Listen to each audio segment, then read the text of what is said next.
In this case, the gruesome mercifully turned to the gushy as Kaleo brought her babies for some post-milkshake steaks, although the feisty mama did need to set a few boundaries.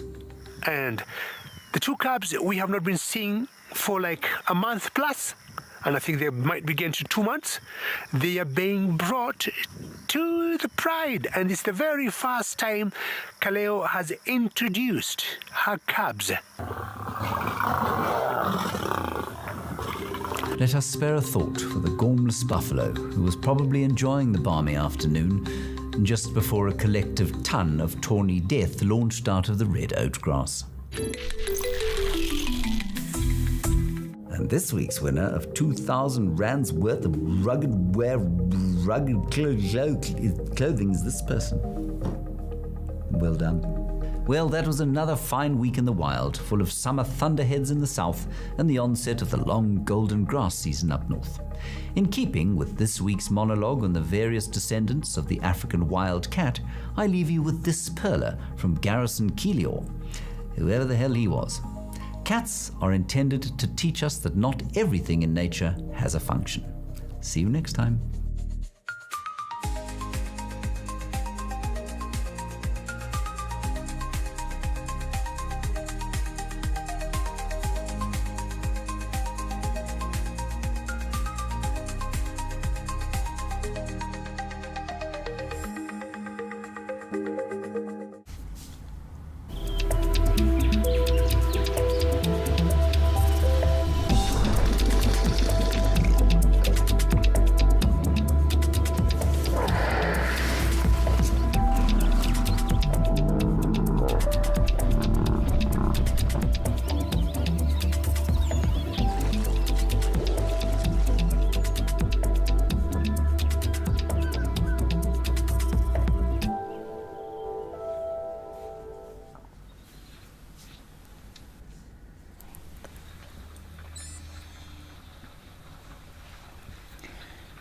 Good afternoon or good morning, good morning.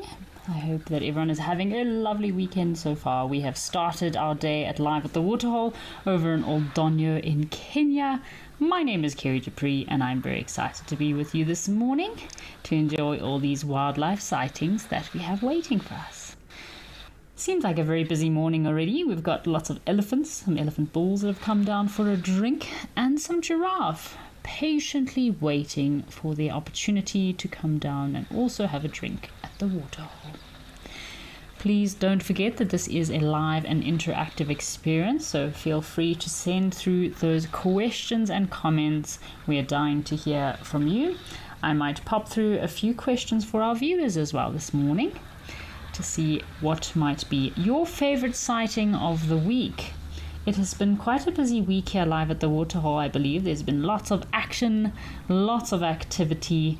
So throughout the course of the show today, I'd love to hear from you. What has been your favorite sighting from this last week of live at the Waterhole? So I believe the cats have been out in full force. There have been lots of serval sightings, caracals, genets, lions, leopards, cheetah with cubs, which I think was probably one of my favorite sightings of the week. There was a female cheetah with 2 or what could have been 3 cubs over at Lentore. So it was my first time seeing cheetah at Lentore. Very, very exciting. So they were quite cautious, quite wary, just like these giraffe. These 2 male giraffe and there's 1 female. Very cautious and wary while at the waterhole. I don't blame them with these giant elephants around. They can be quite temperamental elephants. Not always happy to share their waterhole.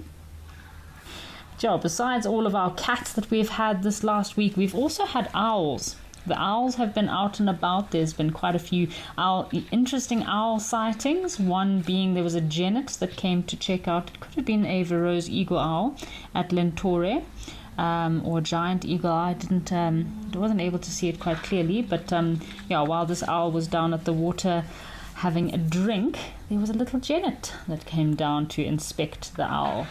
And they both seemed to get quite a fright once they bumped into each other.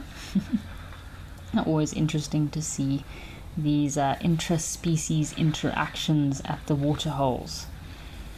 Sometimes it is peaceful, but in other occasions it can become a little bit feisty in some species, including elephants and zebra.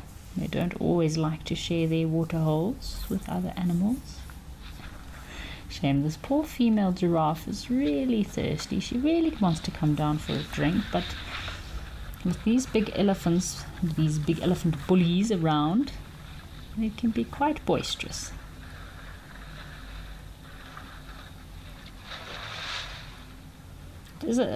There's kind of a benefit to when the elephants have moved off from a waterhole, is there's a lot more other animals that can then come down for a drink. Because these elephant boys are really taking over, aren't they?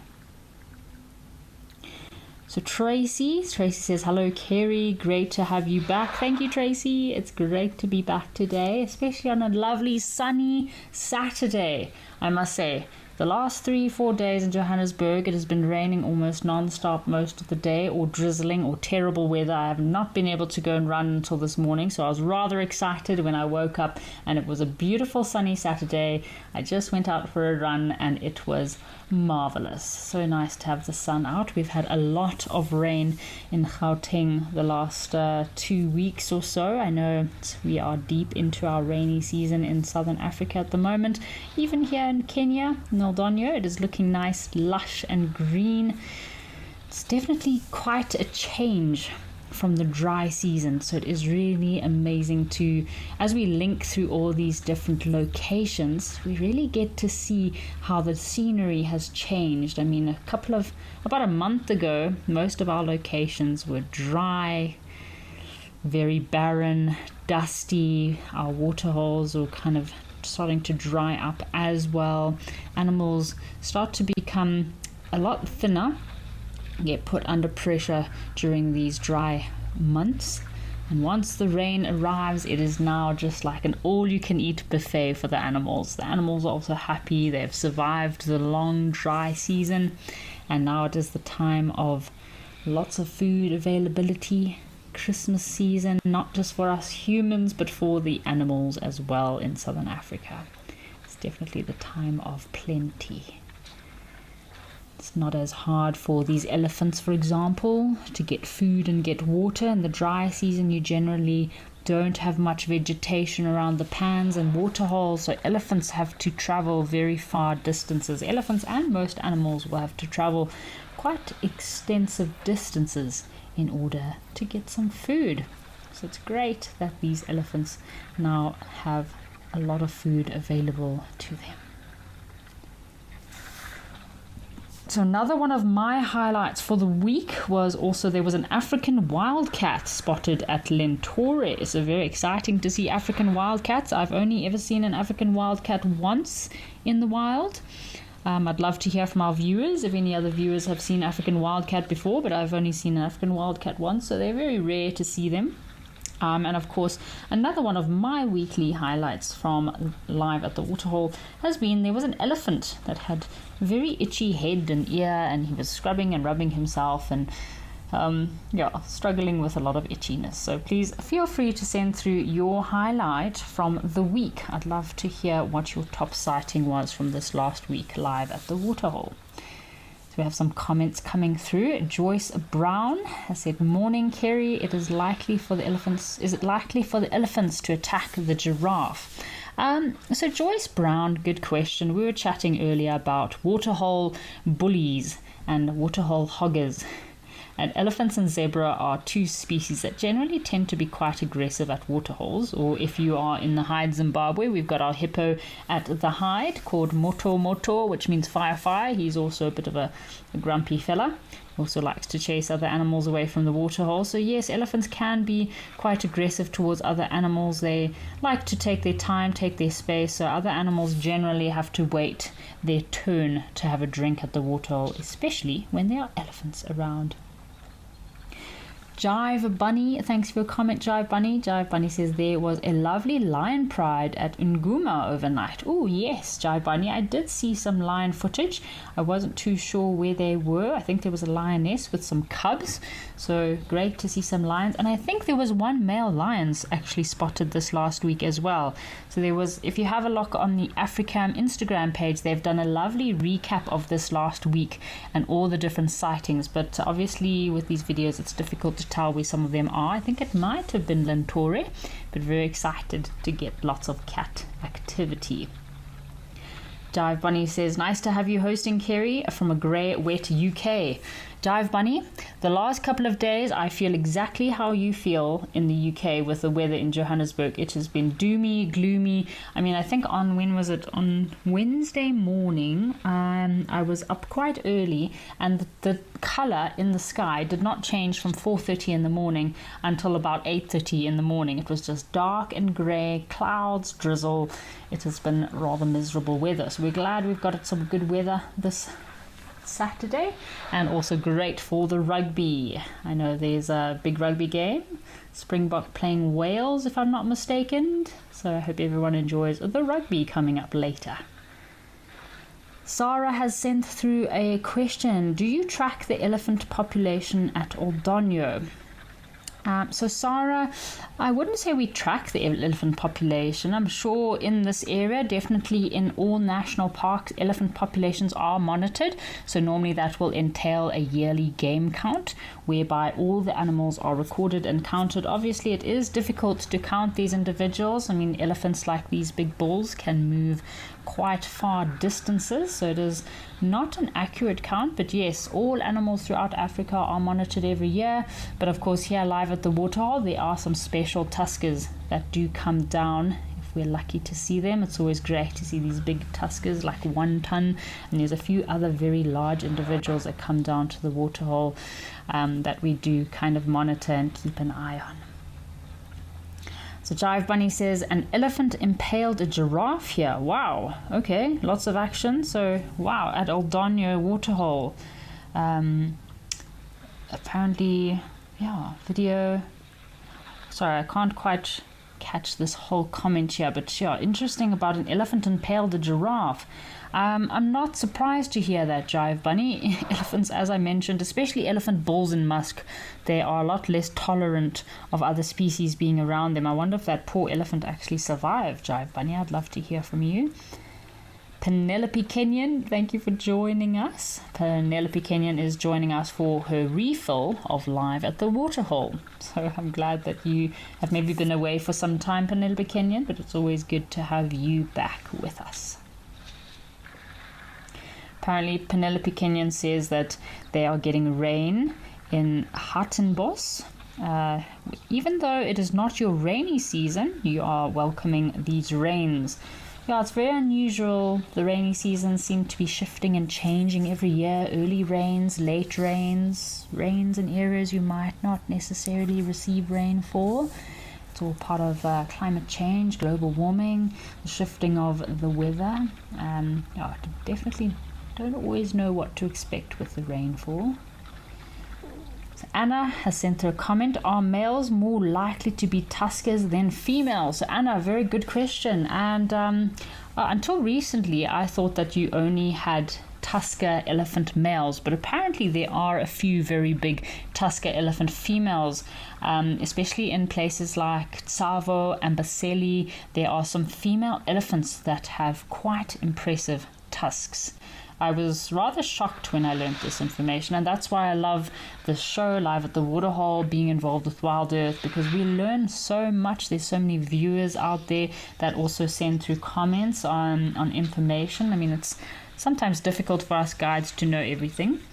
We do try our level best to know as much as we can, but we really don't know everything all the time, and we learn so much every day. So I'm always very grateful to our viewers that send through these comments and do assist and help us. I've been helped quite a lot on Live at the Waterhole with bird IDs. We're always discussing and talking about behaviors and different animal interactions, what it could mean. So it's always great. This is a great platform for us here to kind of dive deeper into these incredible wild animals that we get the opportunity to watch on a daily basis. So it's always a learning experience.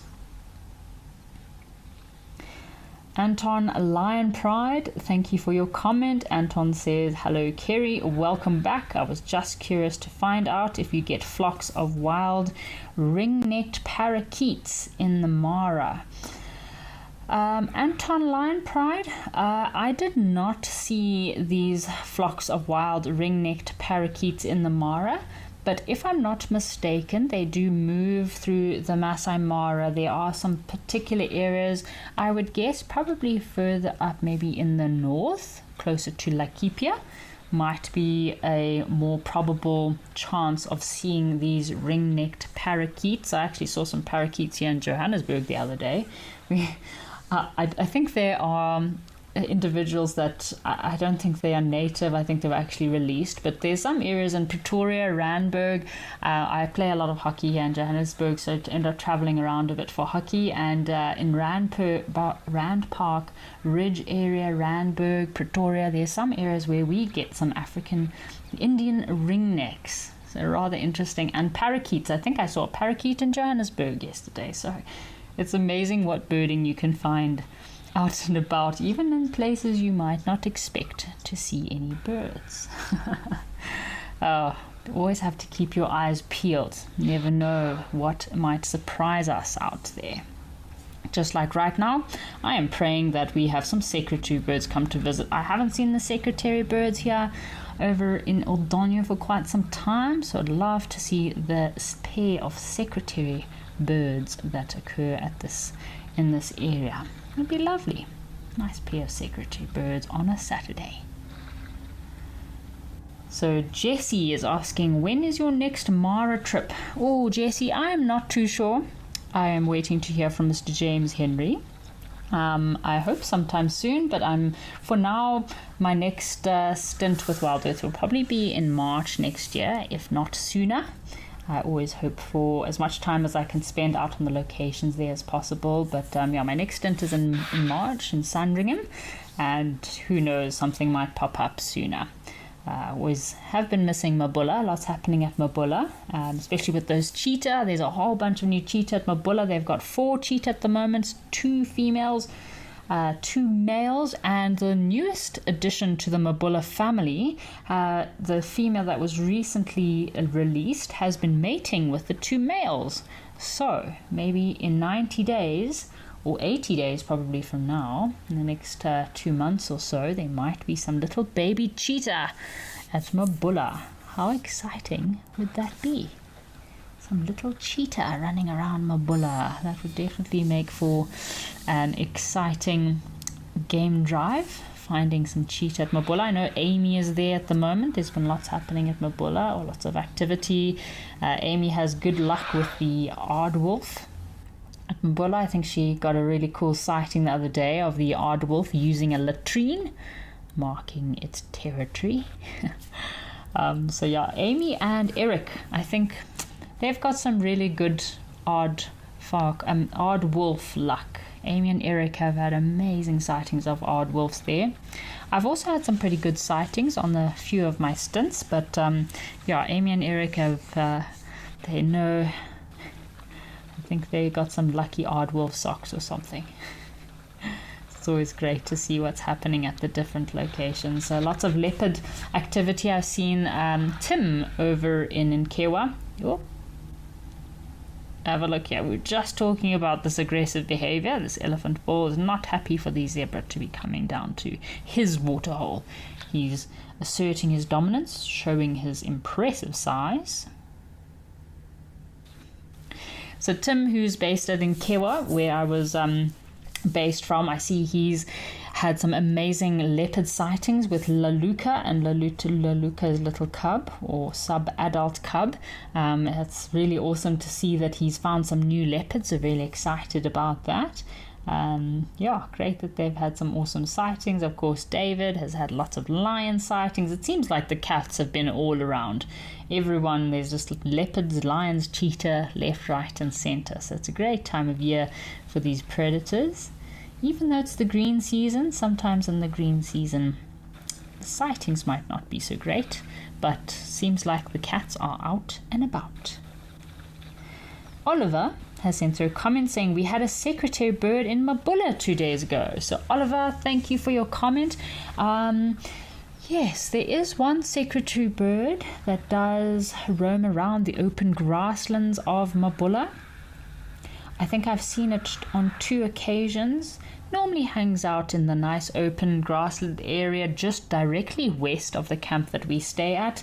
So in the which plain is that? This elephant is not chuffed with the zebra being around.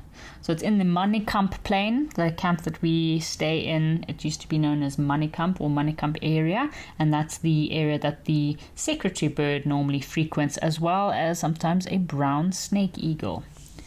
So I'd love to hear from our viewers. I haven't been following the live drives. I've just been seeing some updates on Instagram, but I'd love to hear from our viewers. Which is your favorite highlight of either Africam's Live at the Waterhole from this last week or from the live drives? I think it's going to be very difficult to choose. I know there's also been a lot of aardvark activity. I know there was an aardvark seen the other day, probably in Amakala. So aardvarks. I think Tim also had another serval sighting in the week, so that was incredible. Lots of leopards, lots of lions, just interactions, lots of activity. So I think it's going to be quite a hard week to choose one favorite sighting from, but please send through your favorite sighting of the week. I'd love to hear what has been going on at the locations. Alrighty folks, let's go and see what else is happening out there. Let's go check out Safari Hook in Namibia.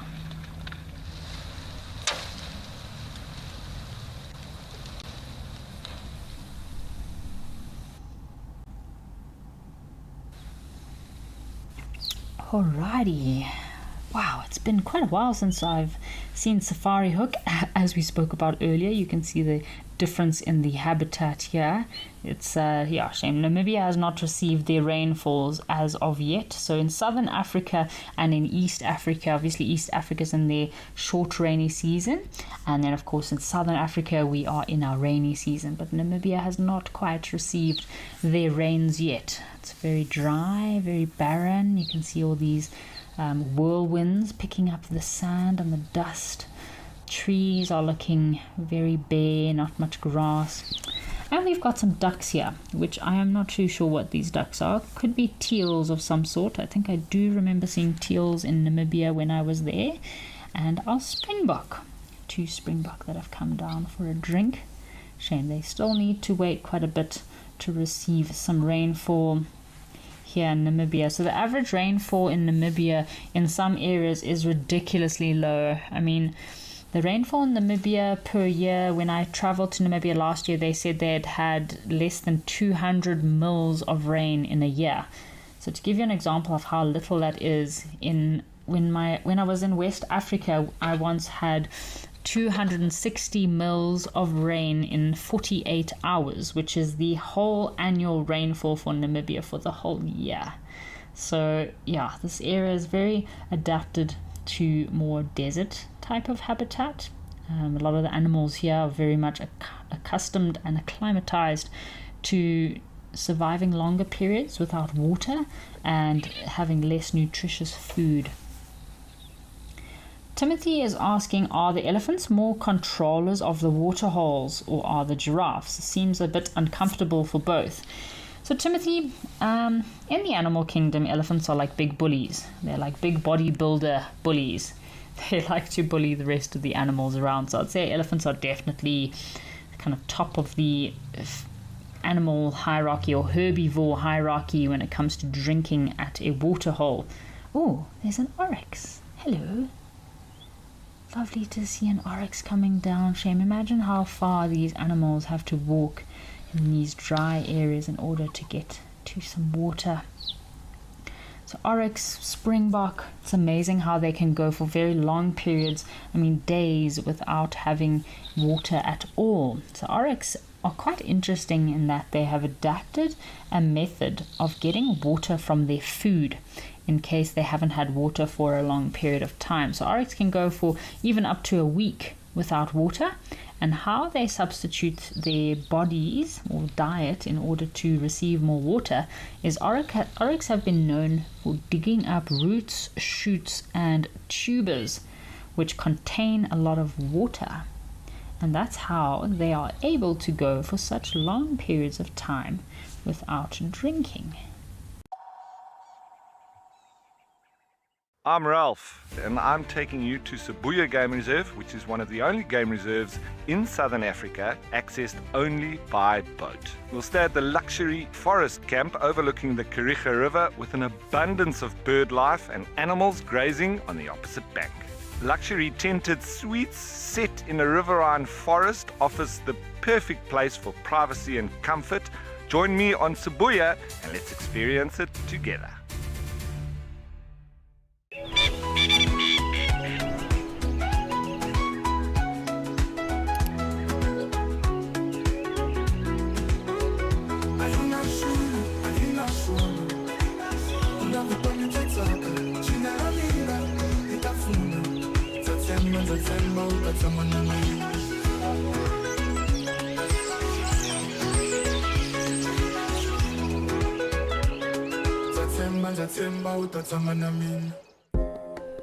Would you like to know the difference between a male and female wildebeest? You can ask me questions like this in real time. Our safaris are live and interactive here in the heart of Africa.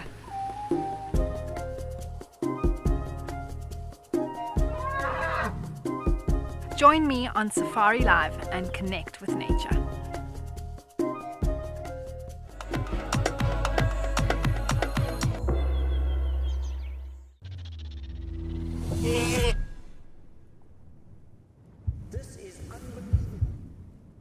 Oh, she's gonna catch it!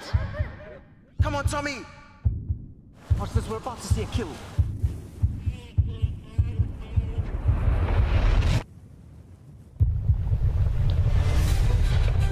You can see how close he is from where I am.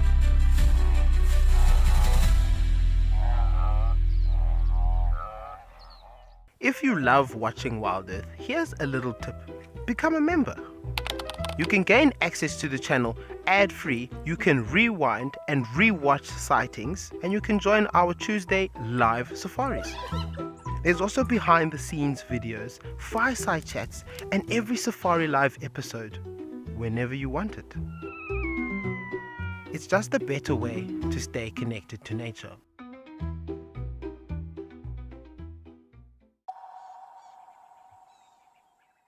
Of this river here, you can see all the green grass is starting to come through, lots of butterflies, lots of insects. It's incredible. These mostly look like elephant bulls. It's like a bachelor bull celebration. They are collecting and gathering in this area. Maybe they're also going to watch the rugby later. They're preparing themselves, getting their spots at the nearest waterhole. I hope everyone has somewhere to go and watch the rugby this afternoon. It's going to be very exciting. All the best of luck to the Springboks and South Africa. Oh, wow, check out these big guys. So this time of year is such a special time of year. There's so much life, so much activity. The plants are starting to grow again. These barren open grassland areas that looked completely lacking of any sort of life all of a sudden spring to life. You've got this grass on the banks of this river. You're going to mostly have a lot of the Panica maximum grass that's coming up. Yes, it's very nutritious and delicious when it's young and green, but once it starts to get a bit older and dry, it's not necessarily so nutritious. But at this stage there's just so much greenery, so much food.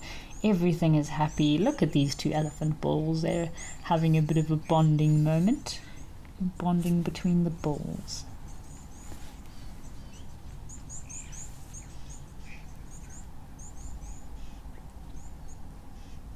So we got a comment from Mr. Kwe 1987 says one of the great sightings was a porcupine and a caracal at Lentore Lodge. Whoa, I did not see that sighting. So it's amazing. I know they do record a lot of the interesting sightings of the week are recorded on the Africam cameras and put it onto the Instagram page. So if you want to ever catch up on what has been happening during the week, I normally go to the Africam Instagram page and have a look through all the sightings. But there are a lot of sightings that might be missed. So that is one of the benefits of kind of watching all the time. I know a lot of our viewers just sit and have the Africam cameras playing throughout the day, throughout the night, and you get lots of activity that you might be some of the very few people that get to see these interesting wildlife sightings. How crazy is that? A porcupine and a caracal. Lentore has been on fire. There's been so many. I think some of the sightings from the last week just from Lentore alone. Okay, let's have a look, see. So there's been a constant flow at the waterholes throughout the last week. Impala, giraffe, zebra, baboons, vervet monkeys, mongoose, genets, lots of flocks of birds. Some of the birds that have been seen are dwarf bitterns, the African harrier. There's been civets, Varro's eagles. On 5 different nights there were Varro's eagles at our cameras this week. So that's quite a large number of owls, especially Varro's eagle owls, and that could be because of the high rodent population. So because there's lots of insects around, the mice, the rodents, the rats, they're all out and about feeding, which means it's an all-you-can-eat buffet for our owls. So there's even been a marsh mongoose and a Grant's gazelle that were seen at one of the locations this week. So this is a species that has never been recorded at the waterhole, so first time sighting of Grant's gazelle. And at some of our other locations, the sightings for this week, there's been 3 leopard sightings, 3 lion sightings, 1 having cubs, 6 caracal sightings, 2 striped hyena, and of course an abundance of elephants as well coming through. And don't forget our cheetah with her little cubs. So crazy amount of incredible sightings this week. So I know people think the rainy season is not a great time to travel, but that just this recap from the last week gives you a good idea of how many sightings we have had. It's been super busy out there in the animal kingdom.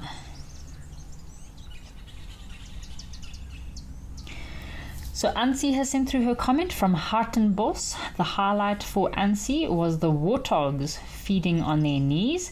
It was at Mabulla.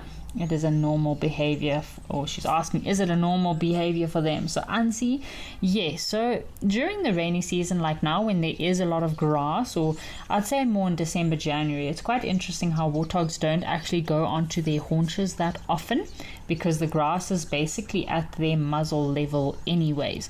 But during the dry season, when there's not much food around, or even like now when the grass is just starting to shoot up through the ground, warthogs are adapted to spending a lot of time on their haunches. They even have these little hard cushion pads just kind of on their front legs there that help them in order to protect their joints from the ground. And they do spend a lot of time with their noses on the ground, muzzling away, digging up. Again, warthogs will feed on grass, but also lots of roots and shoots during the dry season when there isn't much grass. But during the green season, like now, when there's lots of grass, these warthogs will be having a paradise. They feed on the grass and also lots of grass seeds. Warthogs are omnivores, so they will also feed on fruit, and they will also consume meat as well. You can often find warthogs at kill sites feeding on parts of the kill, especially the stomach content. So I know that's not the most delightful thing to think of, especially if you're having a nice spinach omelette or something like that for breakfast. But warthogs, they will love to feed on the stomach content of dead animals. It's lovely, delightful. Peter Meron has sent through a comment. Peter Meron says, the baboons have been great to watch in the morning. So Peter, yes, baboons, always bring a smile to your face, a bit of humor for the day. They're always rather whimsical and playful, all over the place. The youngsters getting up to all kinds of nonsense, and then the big male baboons come in and sort them out and put them in their place. But yeah, always lots of playtime for these baboons. Lots of vervet monkey action this week as well. It's always lovely seeing these little baby vervet monkeys playing with one another. Look at these elephants. I think we'll just have a bit of a quiet moment here, folks. It is a very nice, chilled Saturday. So we'll just have a bit of a quiet moment just to enjoy watching these amazing elephant bulls having a drink at the waterhole.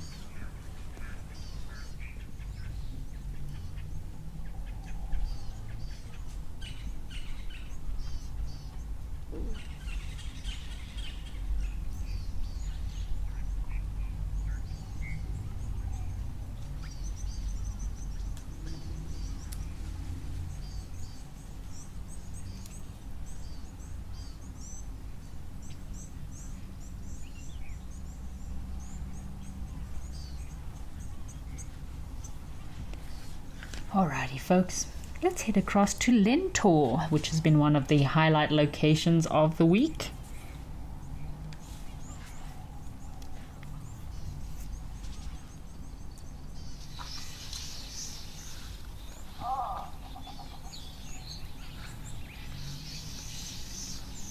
Oh wow, have a looky here. We've got some zebra. Wow, I don't think I've ever seen zebra at Lentor on Live at the Waterhole. I've obviously seen lots of photos.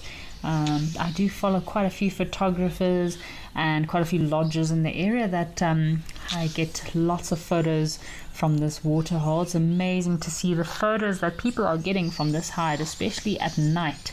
It's absolutely incredible.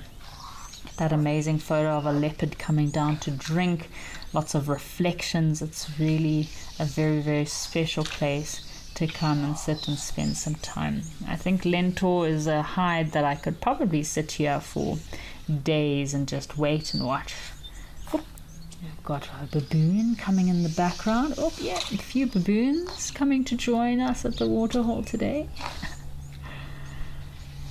This is a very special place. I mean, striped hyena, I would love to see a striped hyena at this waterhole. I know there's been a lot of caracal sightings here. There must be a few resident caracal that frequent this waterhole, because there's always amazing photos coming out of caracal at this waterhole. Leopard, serval, genet, civet even. It's a very special place, very active. Obviously quite a hotspot area, this waterhole.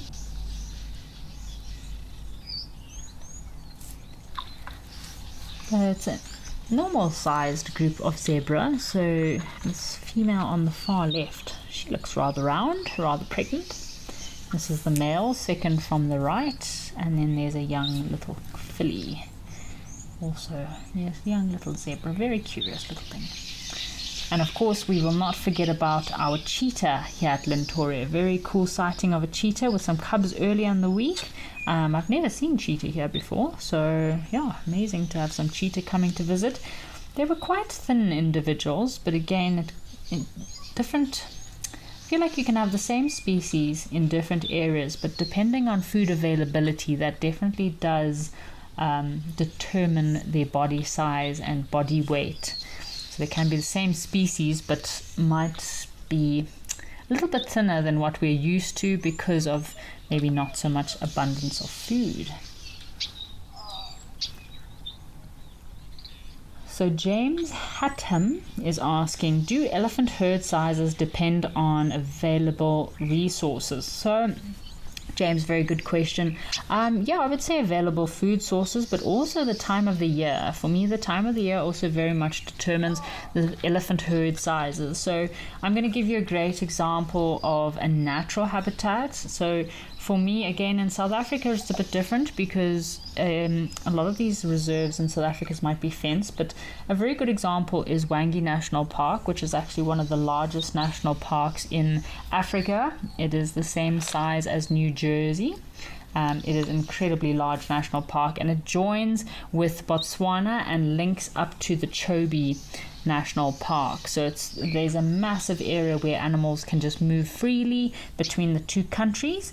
And during the dry season, when there's not much food, the herd sizes within these areas, again, this is a completely natural area where elephants have thousands and thousands of kilometers to roam and move freely between three countries, actually. So between Zimbabwe, so they can move either up to Chobe in Botswana and into Zambia, or they can move up to Victoria Falls and also into Zambia again. So these herds kind of collect in massive numbers in the dry season, and then in the rainy season, when there's an abundance of food, they all scatter and split off into these smaller little family units, which normally comprise of one matriarch with her daughters and granddaughters.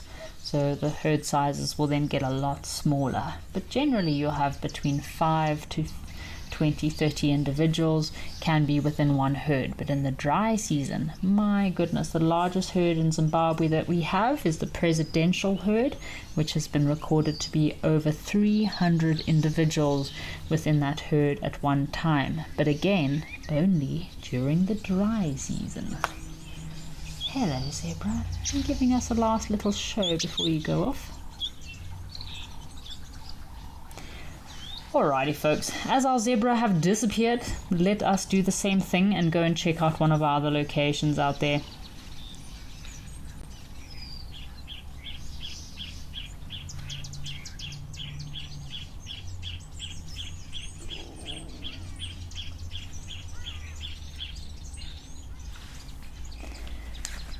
Looks like we've still got an elephant I wouldn't say pool party, it's more just a collection of elephants all meeting up at this waterhole. Again, I feel like a lot of the breeding herds have moved off, because it seems like mostly at Emojis here in Botswana, it's mostly all these big bulls that are at the waterholes. Obviously you can tell the difference between bulls and cows. So the bulls, generally the tusk formation does show a lot. The bulls have much thicker, broader, longer tusks than females, but also the skulls, the heads in males are much bigger, much larger. Generally the males, elephant bulls' heads are flat, whereas a female's head has a bit of a pointy tip just at the base of her forehead there. So yeah, females' heads are not necessarily as large and as chunky as elephant bulls, and of course elephant bulls have much larger bodies. They're bigger, they've got that very well built look to them. And of course a very good indicator that there's no breeding herds here is if there were some breeding herds mingled amongst these elephants, you would find some youngsters, which I'm not seeing any youngsters. So this could just be quite a few elephants all congregating together. Maybe some bachelor groups, maybe some solitary individuals that have also come through. What a lovely time of the year.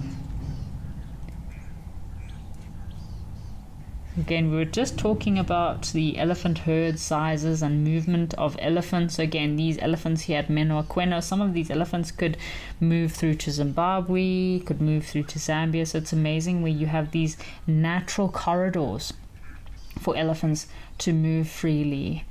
It's always best, I feel it's always best when animals are kept in their most natural state without too much human interference.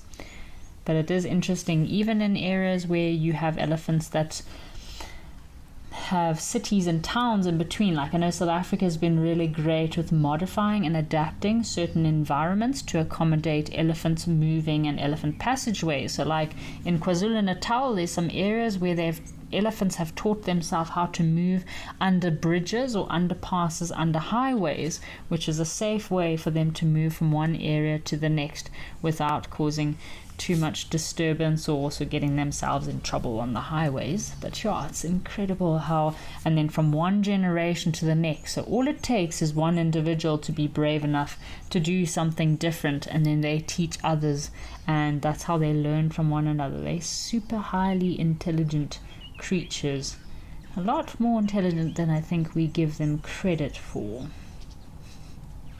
Have one of the most incredible memories of all mammals in Africa.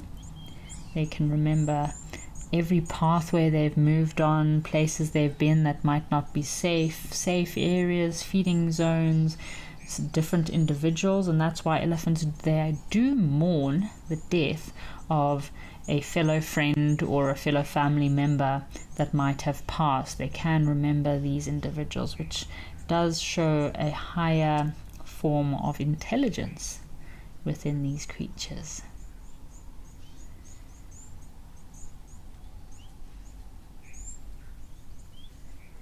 So you can see the pan here is just filling up. So this is an ancient waterway or an ancient river line. Unfortunately, with the decrease in rainfall in the last couple of hundred of years, you can see that this river no longer has a huge amount of water moving through, just like many rivers in southern Africa that I know of, even in Zimbabwe, South Africa, Botswana. There's a lot of these rivers that I've actually never seen water moving through, but you can look and you can tell that hundreds and hundreds of years ago, there used to be a lot of water moving through these areas, whereas now some of these rivers might receive enough rainfall to have a bit of water moving through for a couple of days of the year, but the water very quickly disappears into the sand. But in this particular area, you can see there's just a few puddles, a few pools. Maybe if there's a flooding year, there might be some water that comes through this area, but otherwise it's quite barren. And these elephant bulls are obviously all congregating around this main water source. So a lot of the water holes that we have here on Live at the Waterhole are pumped. Some of them are man-made natural pans, which unfortunately during the dry season, they're just, the water table underground is just dropping and dropping every year. So it is a huge benefit that we do pump water for these animals, especially in areas where there is not enough water for them. So that's why you can see all these elephant bulls are all trying to get to the cleanest, freshest water. Maybe if we're lucky, we'll have a few elephants come and give themselves a bit of a splish and a splash on this very hot day. It looks like it's warming up for quite a nice day in Botswana. So Botswana and Zambia, I must say, Botswana, Zambia and Zimbabwe, shuck. So, you know, here in Johannesburg, we've had days and days of rain and muggy weather and grey clouds. But Botswana, Zambia and Zimbabwe, most of the areas that I have travelled to in these three countries, you have these massive build-ups of thunderstorms. It's hot, it's humid, it builds up, you can see the clouds coming in, then there's a massive storm, but an hour later it can be back to being just as hot and humid, especially in Victoria Falls. Actually, I'm quite grateful I'm not in Victoria Falls at the moment, because that humidity after the rain, you kind of wish that it didn't rain at all. So yeah, you can see that's kind of what's happening here. It's a nice hot day. They probably had some rain last night or a few days ago, but now it is building up for a nice warm day as the weather starts to get hot and humid, building up for the next big storm.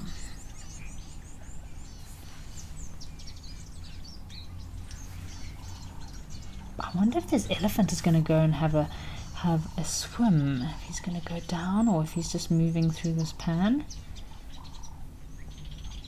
Be lovely to see an elephant pool party. I think I might go and have a bit of a swim later as well. It's getting quite nice and hot, but when it's hot weather out there and you see elephants swimming, it's just so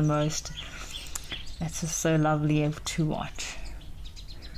They just have the best time, especially these big bulls. You almost see them kind of get back to their inner childlike behavior. They just roll over, the bulls fight with each other and they play, and it's just a very special moment to experience.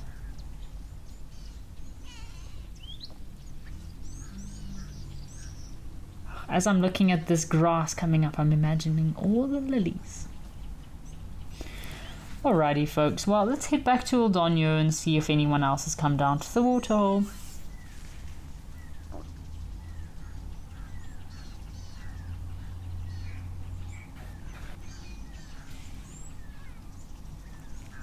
Oh, looks like we've got some primates coming down to the waterhole. I think our elephants have slowly moved off. We've got one bull left that is again not happy at all to be sharing this waterhole with a troop of baboons. Have a look at this young baboon sitting in front of the camera here. He's munching away on this grass. I've just been chatting about all this lovely, incredible green grass that pops up as the rains arrive. And baboons, yeah, they'll feed on this grass. They love to feed on this nice, soft green grass as it comes up. This elephant bull is not happy. He's very unsettled. I think he's had a bit of an argument or altercation with this troop of baboons. Maybe they were teasing him a bit. So have a look at this young baboon. So this is a juvenile, and he's stripping the grass. So what they'll do is they'll strip away at the leaves, and they want those seeds. They want to feed on the seeds. It's a great place for these baboons to feed. They're also omnivores, as we spoke about, like with the warthogs. So they will also feed on... baboons actually have quite a varied diet. So they will feed on meat during the dry season, or male baboons will also kill little impala calves during the calving season. If they find ground nesting birds, skinks, lizards, anything they find, baboons, they are pretty much like little garbage cans of the natural world. They really do feed on anything and everything. Their dung also gives you an indicator that they feed on some not so delightful things. Baboon dung is probably the worst thing to touch or to accidentally step on. If you do, you might as well burn that shoe or just continue washing your hands for the rest of the day, because your baboons don't always feed on the most pleasant things.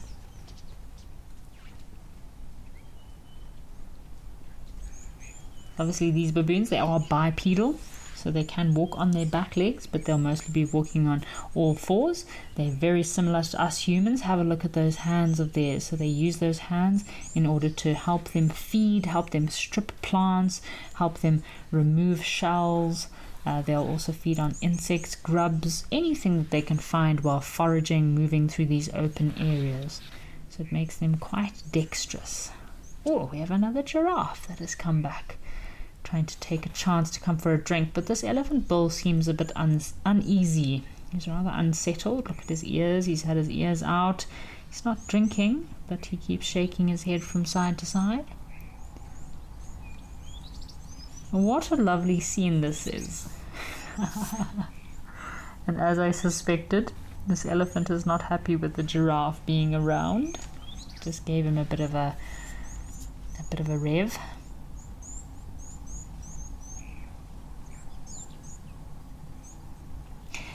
So Kelsey is asking a good question. So Kelsey is asking, is it true that touching carnival scat makes you get sick?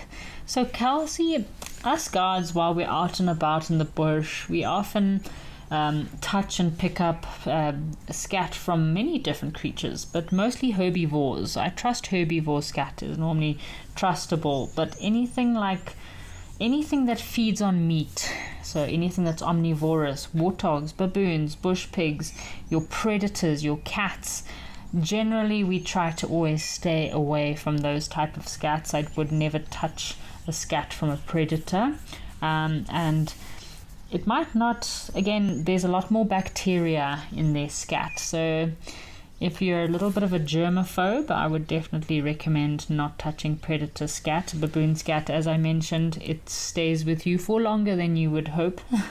So often, if you are, for example, if you come to South Africa, if you go for a hike, or at a lot of these hides, you go on a game drive, a lot of the campsite, picnic sites, baboons, vervet monkeys, they spend a lot of time terrorizing the campsite, so you can often find lots of dung around. So just always be careful wherever you put your hands on any railings. You often find baboon dung on railings, and it does have a terrible smell. But yeah, it's just a very high amount of bacteria that is in their dung because they feed on meat. So I would definitely warn you to stay away from predator scat and baboons. Baboon scat. It's full of all kinds of nasty things. But scat can also tell us a lot of stories about what creatures have been feeding on. So if I want to, it's very cool when you do find a predator scat, or I wouldn't dig in a baboon scat, I'm not that curious, but definitely civets have quite interesting scats, civets, porcupines, leopard. If you want to dig around in that scat, so then you rather use sticks or just anything else, not your hands. Use those sticks to dig in the scat and have a look to see what they've eaten. You might find, like in civet scat, you'll find a lot of pieces of exoskeleton of beetles and creepy crawly creatures, and leopards it's interesting to find bone pieces and hair. Owls, I also love kind of rummaging through owl pellets. So owls will swallow their prey whole and then they regurgitate these pellets of any of the objects that they could not digest, like hair, bone and teeth. And you can often put together how many mice they've fed on or what they've fed on, so it is quite interesting to investigate, but always just be rather careful. Don't want to get any nasty bacteria or parasites from these predator scats. Isn't this a lovely scene? So we've got 2 male giraffes. They're very interested to come for a drink. This elephant is being a normal elephant bull, and he's not too chuffed to share his waterhole. So find younger bulls. So generally when elephant bulls start sexually maturing, they come into a phase of what's known as musk, and that's when their hormones start changing, their testosterone levels are skyrocketing. You can generally see this by their excretion on their temporal glands, as well as a bit of excretion from their penile sheath, and generally between their back legs can also get quite wet and have a very strong smell. Now when these elephant bulls are younger, they sometimes struggle to handle these hormones, which is completely understandable. If you think just like with us humans, once we start going into our teenage phases and we start changing lots of hormones, it's also very difficult to understand what's happening in your body. So it's the same as elephants. But once the elephants have fully sexually matured, once they hit their 40s and 50s, I feel like they can handle these hormones and their changes in their bodies a lot better than when they're younger. But when they're younger, like possibly this bull, it does make them rather temperamental, unapproachable, impatient, I would say, and just it makes them they get quite riled up very easily. Alrighty folks, let's head back across to Lintore, see what else has come to visit us.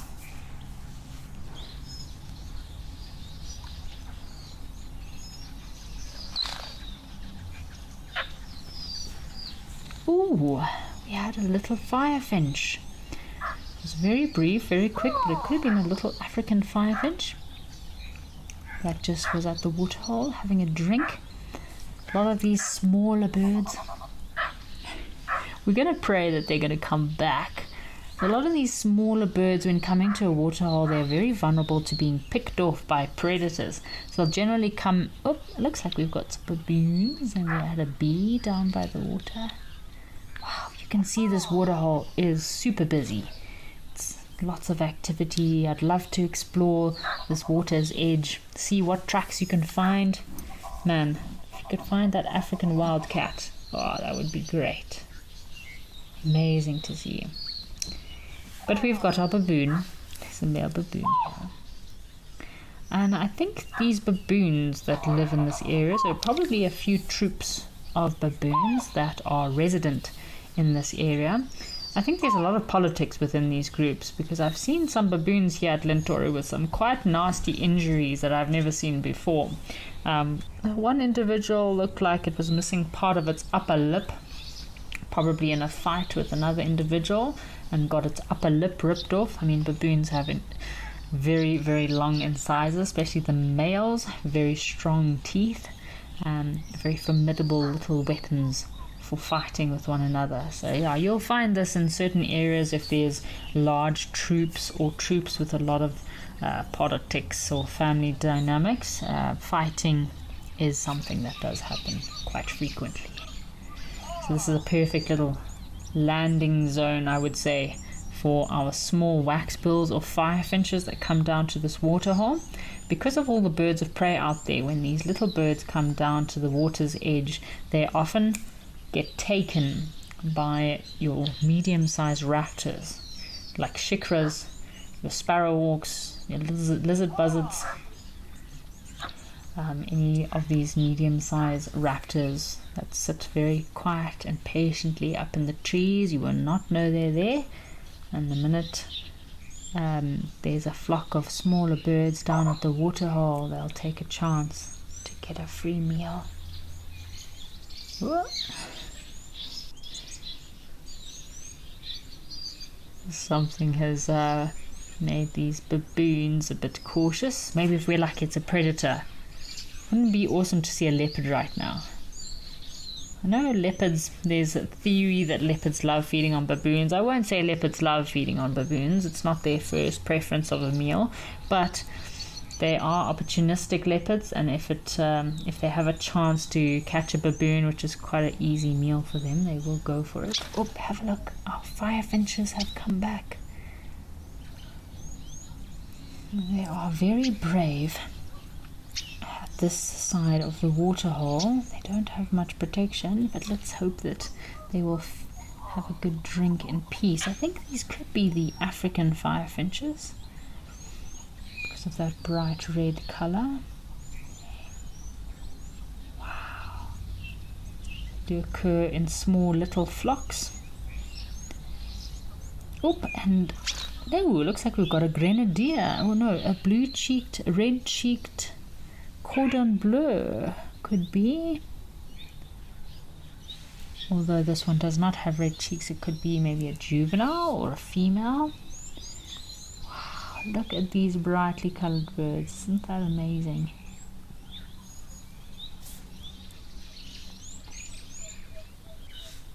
The birding here at Lintore is very, very special.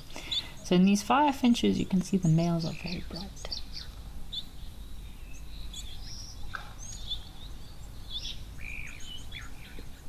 Oh, we've got some red-billed quelea.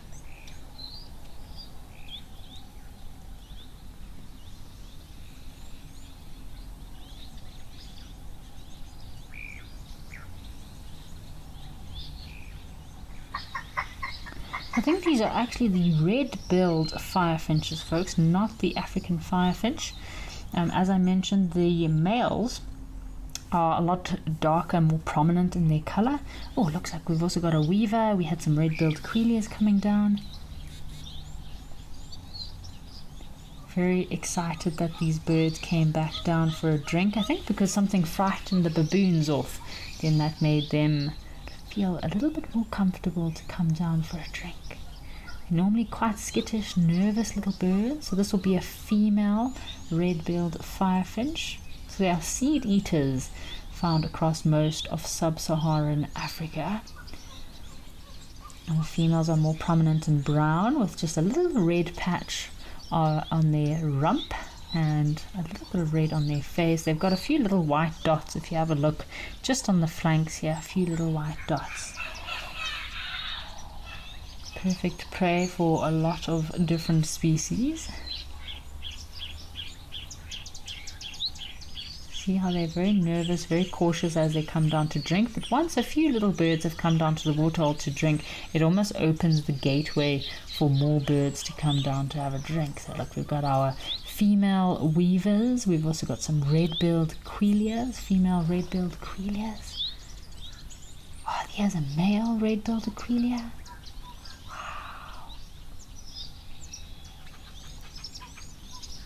Also got some bees that have come down. Shame there's one bee stuck in the water there.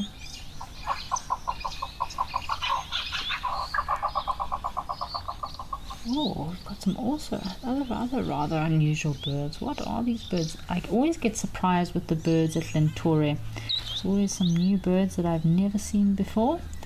What could these birds be? I know the other day we had silverbirds, so we had one of the silverbird species that came down for a drink.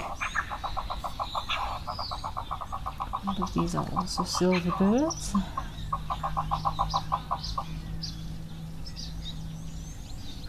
Got any of our viewers that are maybe a little bit more up to scratch on the birds of Kenya? I'd love some assistance on what birds those were. I know we had some very interesting silverbirds, little flocks of silverbirds last time we were here, which was a bird lifer for me. Never seen those ones before, so always lovely to get some bird lifers.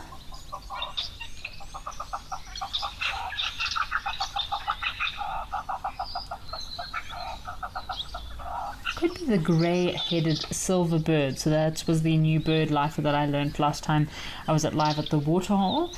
It is a large African silverbird with a grey head. They generally occur in little flocks. They have white speckled cheeks, pinkish brown underparts, and a white rump. So it could be a small flock of silverbirds that we also saw down here. Grey-headed silverbirds, which sounds about right. These are female weavers. Could be the female Hollops weaver, which was a new bird species for me when I went to Kenya. Lovely to have so many bird lifers. It really blows your mind when you think about how many birds species you get in Kenya. I mean, it's quite a small country compared to South Africa, but Kenya has over 1,200 bird species recorded, whereas South Africa, most places you're sitting on about 750 to 800 bird species. I think the total bird list count for South Africa, which again is debatable. I've seen a lot of different numbers from different websites, but generally I would say it's not more than 800 bird species in South Africa. Oh, we've also got an emerald spotted dove that's also come down. Look at those bright emerald spots on those wings. It's like a little bird's paradise.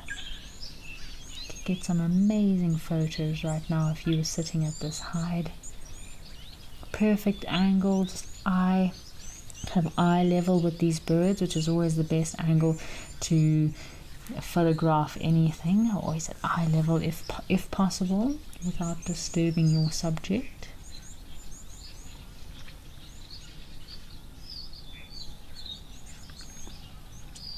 Something has possibly frightened them off. You see, once, like at a waterhole like this at Lentore, because there's nothing else at the waterhole, that's when you have all these small little birds and creepy crawly creatures that then come down for a drink, your squirrels, maybe your smaller predators. Alrighty folks, looks like our birds have taken off, so while they've taken off, let's head across to Safari Hook in Namibia, see what else is happening out there.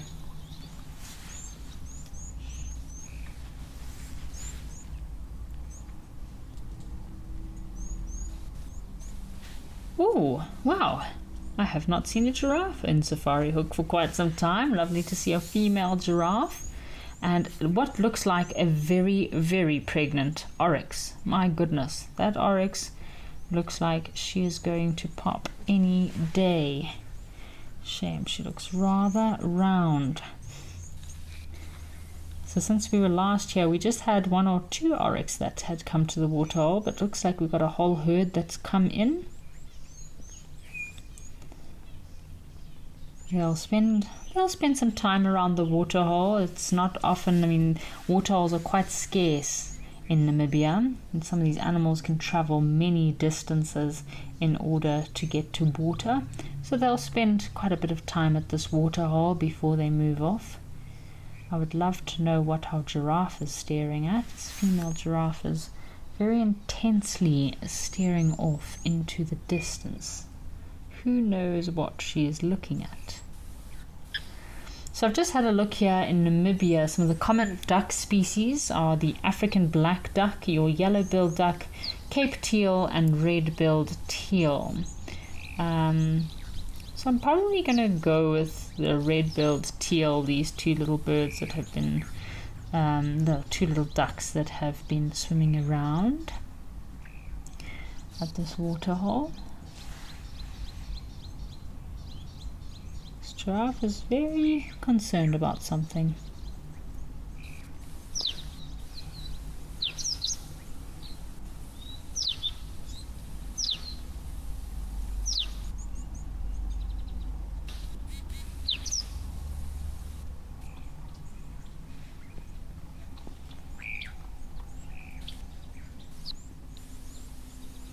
So the oryx or gemsbok is Namibia's national animal and appears on the country's coat of arms. It's an extreme desert specialist I was speaking about earlier. So oryx are perfectly adapted to surviving in Namibia's deserts, where the summer temperatures can exceed 45 degrees Celsius. I don't know how those oryx do it. It is incredibly hot in Namibia, so I really do take my hat off to these desert adapted creatures that can survive for long periods without food and water. And I know a lot of people think in Namibia there's not much life going out there and going on in some of these very remote desert regions, but it's amazing how you have all kinds of creatures. I mean, the barking gecko is one of my favorite little creatures in the desert. I have not seen a barking gecko yet, but I have heard them calling at night. They're very difficult to find. They're quite shy, but there's so much going on here in the desert, even though we do not think there's much life happening. So Kimmy is asking, do wild animals get postpartum depression? Kimmy, very good question. And I'm going to say no, but I think some of the more superior intelligent creatures like primates and elephants do definitely get quite depressed when they lose a young one or lose an infant. Like primates, for example, chimpanzees and bonobos, my goodness, and baboons even have been recorded carrying their dead carcasses of their young ones around with them for days or weeks after they've actually passed away. Same as elephants. Female elephants, if their young one passes away, they do really struggle to leave this individual behind. So yeah, it's very interesting. So it does happen in some animals, just not necessarily all animals. I'd say the more intelligent, specific individuals.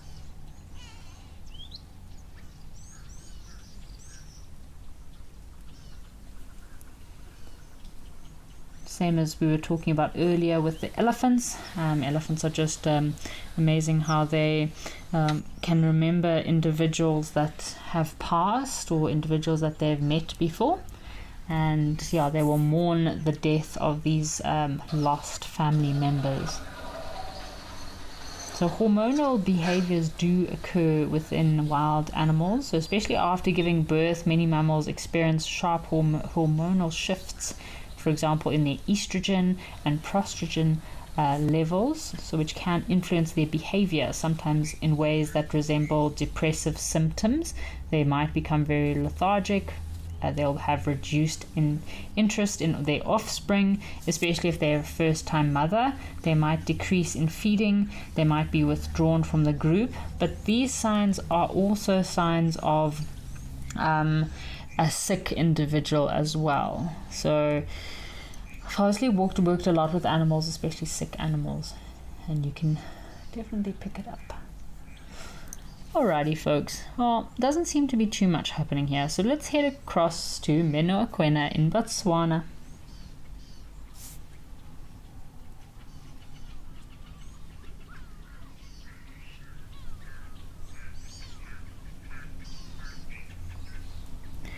Oh wow, check out this.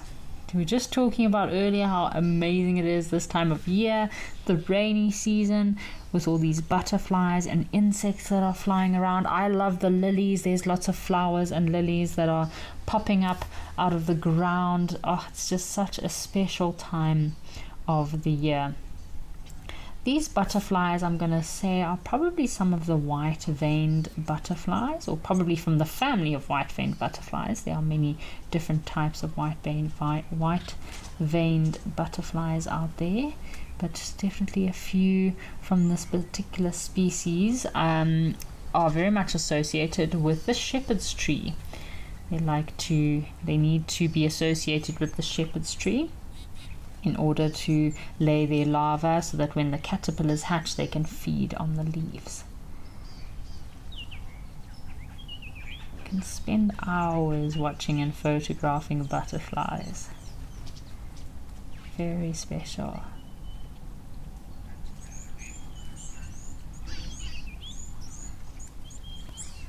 So Jessie is asking a question. Jessie's asking, do butterflies urinate? And yes, the short answer is yes.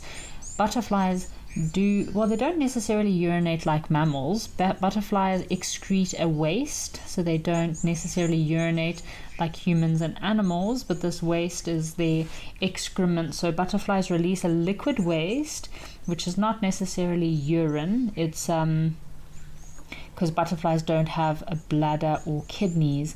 Instead, they use a bit of some tubes which filter the waste from their blood.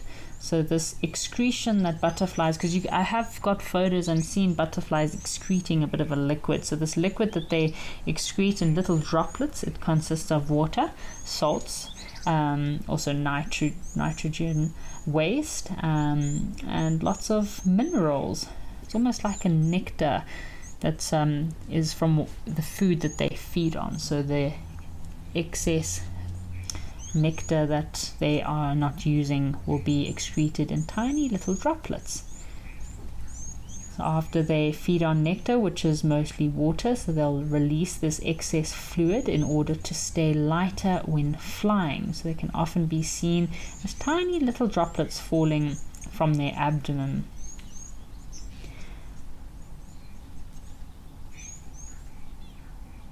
Isn't that amazing watching these butterflies? So we're just talking about these white-veined butterflies and how you can get some amazing photography with butterflies. Just sit and watch, a bit of patience. So these white-veined butterfly family is quite a common family throughout southern Africa. Millions of travelers, these butterflies do travel to these areas, especially when it's rainy. So rainy season, as the rains begin, is a great time of the year for the butterflies to start moving around. Of course, those cocoons will be dormant during the dry season, and as soon as the rains start and there's greenery, that's when the cocoons erupt and the caterpillars start feeding on the plants and the leaves, and then they start continuing their life cycle. So they follow the rainfalls. The wingspan of these little butterflies is about 45 to 55 millimeters. They have a cream colored inside, and of course those very visible black lined veins on the outside, and that helps them to camouflage themselves. So how the life cycle of these butterflies works is generally the hatching of the eggs. So the eggs hatch within 3 to 4 days. The caterpillar phase is about 10 to 12 days. Alrighty folks, let's head back to Lentor. Apparently we have some more birds that have come down.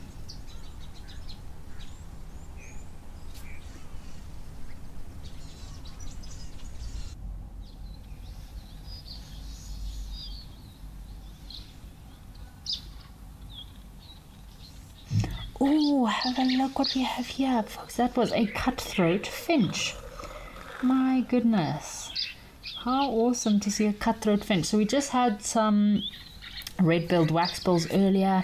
We had our grey-headed silverbirds. We had our red-billed quelea, our female weavers, and a cutthroat finch.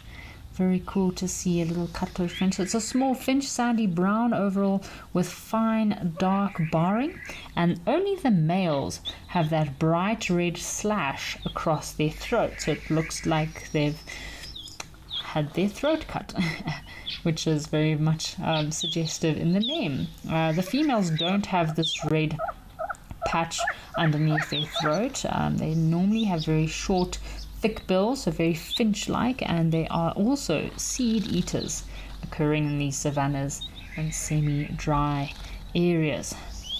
Oh, so we had our emerald spotted dove, and looks like we've got our little red-billed waxbills are coming back. So this area is perfect here in Lentoria, as well as the Makadi region.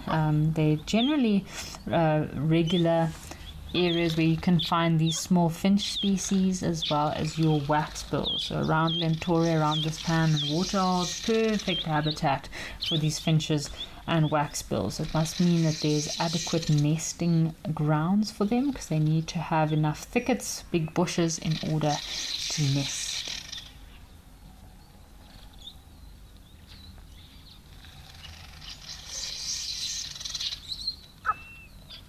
So it's interesting how with the finches, as well as the waxbills, as with most bird species, the male is a lot more elaborately coloured and beautiful than the females. So have a look. We've got a male that's just arrived here on the left with the red-billed waxbill, and we've got the females, which are not as beautifully coloured, but still rather special.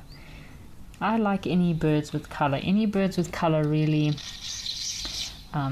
capture my attention. You see a fine barring on the flanks of these birds. They're quite a small bird, about 10 to 11 centimeters. Oop.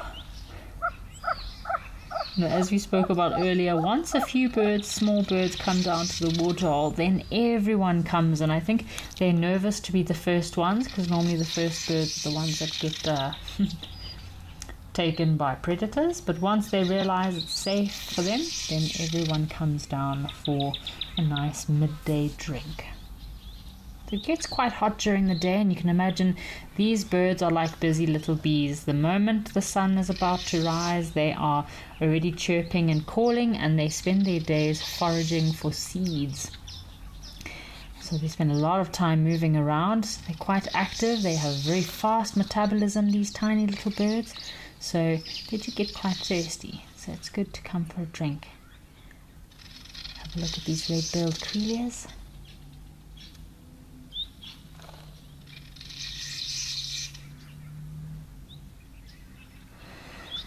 Julian Thomas, thank you for your comment. Julian Thomas helped me with an ID on the weavers. I was not too sure which weaver they were. I was just going to guess maybe the Hartlips weaver. But yeah, Julian Thomas says that the weavers was the sorry if I pronounce this incorrectly, vitelline mast weaver, as well as a female lesser mast weaver. So thank you, Julian, for your help with the ID of those weavers there. Much appreciated. We are back at Lentoria, I guess, back at Old Donyo. I guess our camera at Lentoria had some technical difficulties, but nice to be back in Old Donyo. And I think this is our same elephant bull that is still hogging the waterhole. And we've got a nice big male giraffe that's patiently waiting for his opportunity to have a drink. This elephant takes up all the space.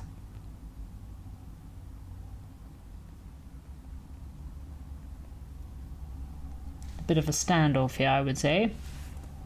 So giraffes are ruminants. So you can see just now that giraffe was chewing away. So he was busy chewing on the cud. So giraffe belong to the order Artiodactyla, the even-toed ungulates, and the family Giraffidae, which makes them true ruminants, just like antelope, buffalo, kudu, impala, and cows.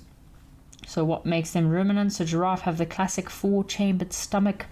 So they're four chambers. They have a rumen, a recticumen, a ocimum, and a obasimum. Apologies for my pronunciation. So they chew their food like leaves. So giraffe will feed on a lot of leaves, these acacias. They'll swallow it, they'll bring it up as cud, and then they constantly will re-chew this cud. And then they swallow it a final time to digest it. And that's a method of trying to get as much nutrients, moisture out of their food. So you can often see giraffes standing for very long periods with their head tilted slightly forward, chewing cud for very long periods. Same as buffalo herds. Buffalo herds, they will move out in the early hours of the morning, spend a few hours grazing, and then as soon as the day starts getting a little bit hot, like now, midday, buffalo herds will go and lie in a nice shady place under the trees while they chew the cud and redigest their food.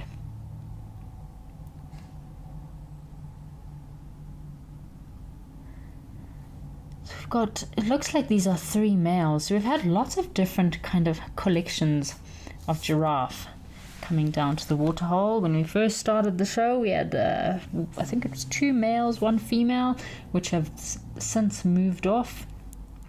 Then we have had a string of males moving through the area looking for a drink.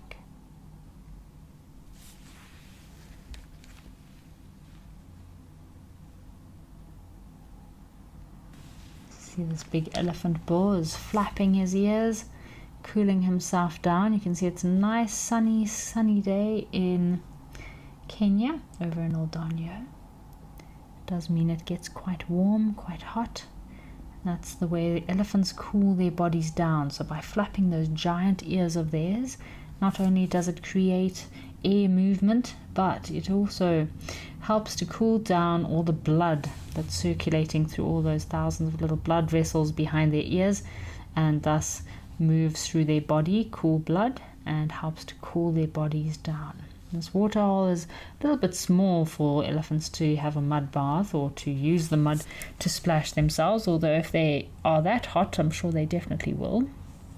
But yeah, it's a great way for elephants to cool themselves down on a very hot summer's day.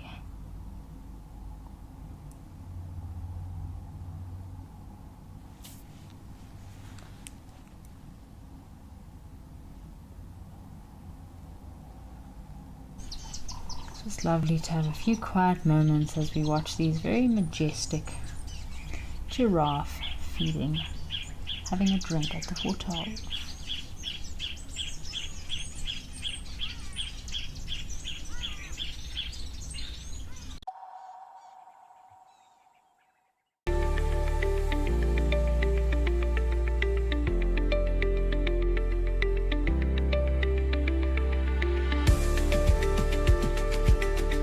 We'll see you out on safari.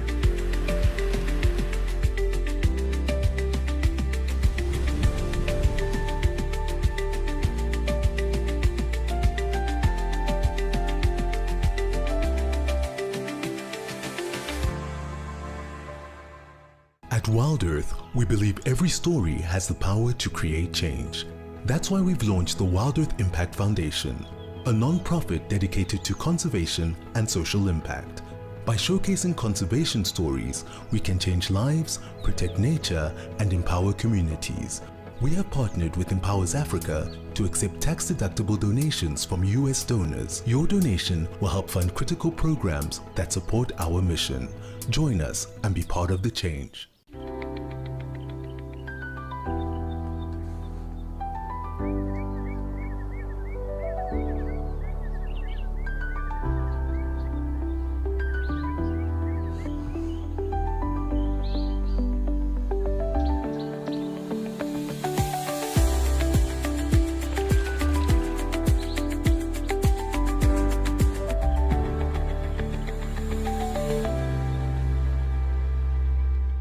And that's it for this morning's drive.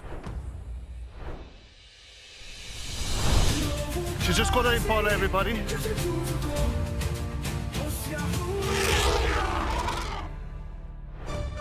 And we're going to be heading out and seeing what animals we can find.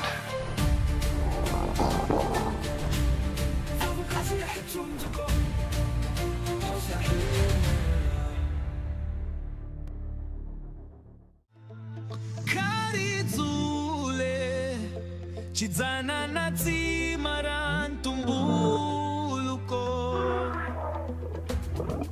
Dlovukazi ya xitsundzuxo hosi ya rhumela. How cool is this?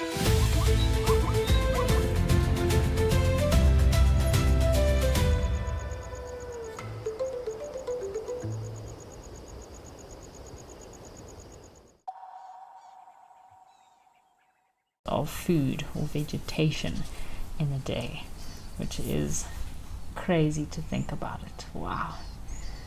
They have a very poor digestive system, elephants. They only digest about 40% of what they actually eat. The rest comes out very undigested, which then becomes food for an array of other animals.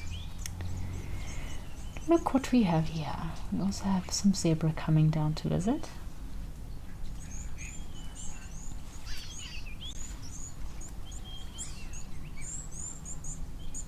Oh, zebra and the elephant are having a slight standoff here. I wouldn't want to mess with an elephant though. So we've got a question from Spas Inkov. Spas, thanks for your question. Spas is asking, are elephants' ears, of blood vessels in their ears like a web? So yes, the blood vessels in an elephant's ear are arranged like a web, and they're designed like a key part of their regulatory body to help to regulate their body temperature. And elephants' ears have these crisscross blood vessels, thick blood vessel network behind their ears. Does kind of look like a lace web. This vascular web is close to the thin skin of their ears, which makes it easy to transfer heat. So we mentioned earlier it's for thermoregulation or temperature regulation, and their body carries heat from the elephant's body into the ears. When they flap these ears, the movement cools the blood through convection and airflow, helping lower body temperature. So size does definitely matter with these big bulls. The African elephant have the largest ears in the elephant family, and that's because they occur in the hottest climates. So the bigger the ears, the more surface area for heat exchange, making this web like a network vital in these hot climates.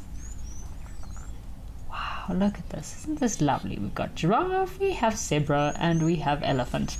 Not a bad way to spend a Saturday morning, I would say.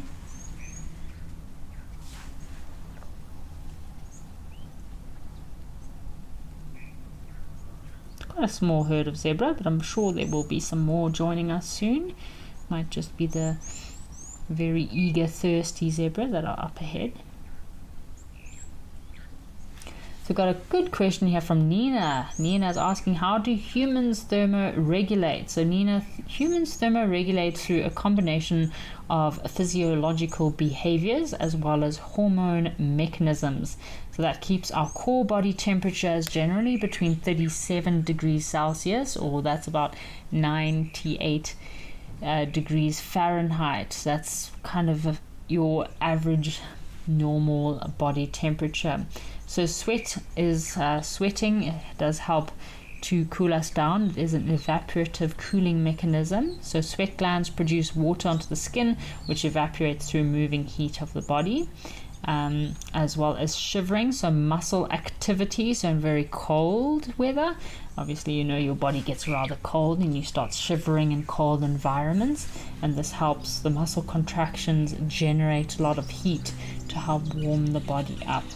And then of course you have behavioral adjustments that humans are able to do to cool ourselves down, like finding shade, the type of clothes you wear, a hot drink, a cold drink, adjusting activity levels, which in wild animals is not always possible. So sometimes elephants are not in a position where they can find shade if they're moving through these open areas. Ooh, we've also got some eland joining us. It's a very busy day here at Old Donyo as well today.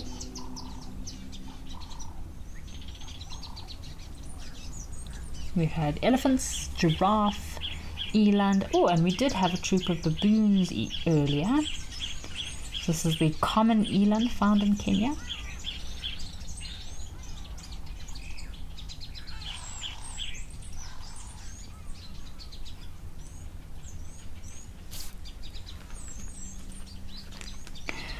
Alright folks, why don't we head across to the Serengeti and see what little creepy crawly creature is waiting for us.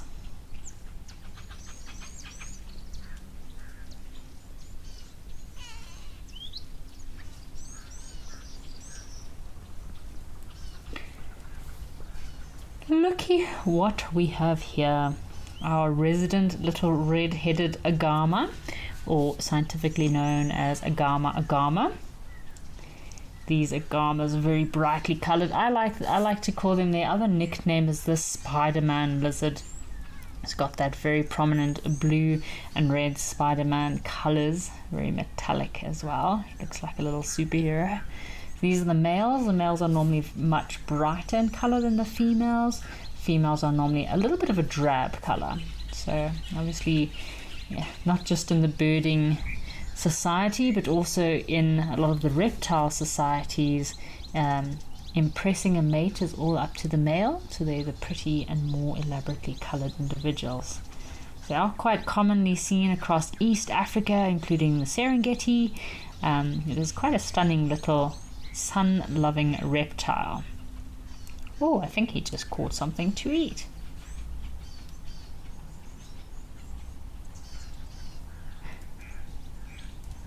Alrighty folks, we're struggling to get our focus here. Let's head across to Naledi and see what other creatures are waiting for us.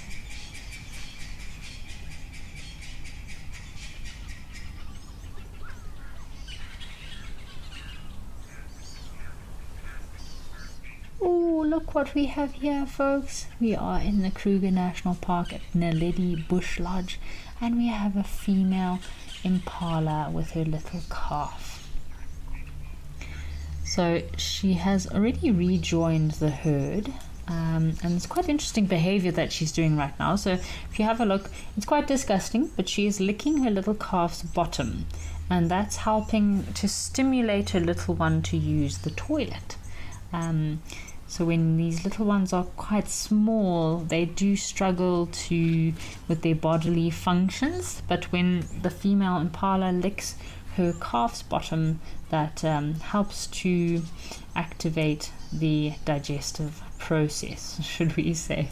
It's very cute to see these little impala. So this is the birthing season of the impalas. They usually give birth during the wet season in the peak rains when food is abundant, and they'll generally give birth to a single calf. Although twins are extremely rare, they have been recorded. And their calves are born tan brown with their little white underbellies to help camouflage them in the grass. So this little impala is probably a few weeks old already if they've already rejoined with the herd, and then this sub-adult male just to the right is probably from last year. You can tell he's probably about a year old already, judging by the length of his horns. And these little impala calves at birth can weigh anything between 4 to 5 kilograms. And the female impala will hide her calf in the thick grass and shrubs for at least a week or two to avoid predators before she introduces it back into the group. But her young one can already run and stand within hours of giving birth. So it's amazing how quickly they are able to stand, walk and run. When you think of us humans, in humans we're already only starting to crawl at about 2 to 3 years old and properly walk at about 3.5 years, 4 years of age. Whereas these impalas, within a few hours, they're already up on those legs, bouncing around, a little bit wobbly, but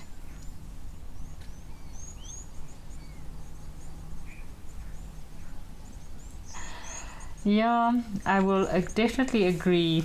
Us humans are quite useless when it comes to our development, when it takes us such a long time to develop and grow compared to wild animals that within minutes and hours they can stand, walk and run. I remember on a wild bush week a few weeks ago, James Henry had a segment of my Sand River Pride lions that were swimming in the Sand River, and they were how old were those Sand River lions when they were already swimming? They were already 3 months old, but I'm sure lions at about 1 to 2 months, they can probably swim a little bit already, whereas humans will probably take a numerous amount of swimming lessons and multiple years before we're even able to float. So it is quite crazy to think about how humans were not really designed to survive in this world, as our development takes much longer. What is this little one doing? Is he trying to like borrow food or share a snack, or just licking this young male's lips? Seems to be rather confused. Ah, little impala, or little creatures, baby anythings are adorable. Absolutely adorable. Even little warthogs. Oh, little baby warthogs are just the cutest little things. Too cute. So I'm guessing this is probably this female impala. This could be her calf from last year, and that's probably why they're so close. Oh, ouch, ouch, watch out, those horns are sharp. So this little one is very curious, very affectionate. Look at those fluffy little ears.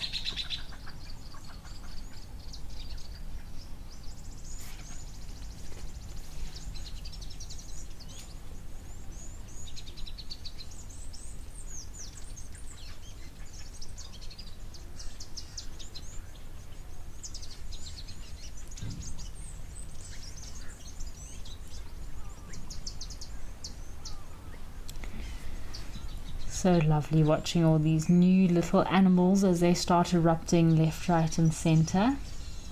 Green season is a special time for these animals to give birth. Food is abundant. No shortage of food for these little ones. I think we're just going to have a quiet moment for a bit, folks, and just enjoy watching this little impala.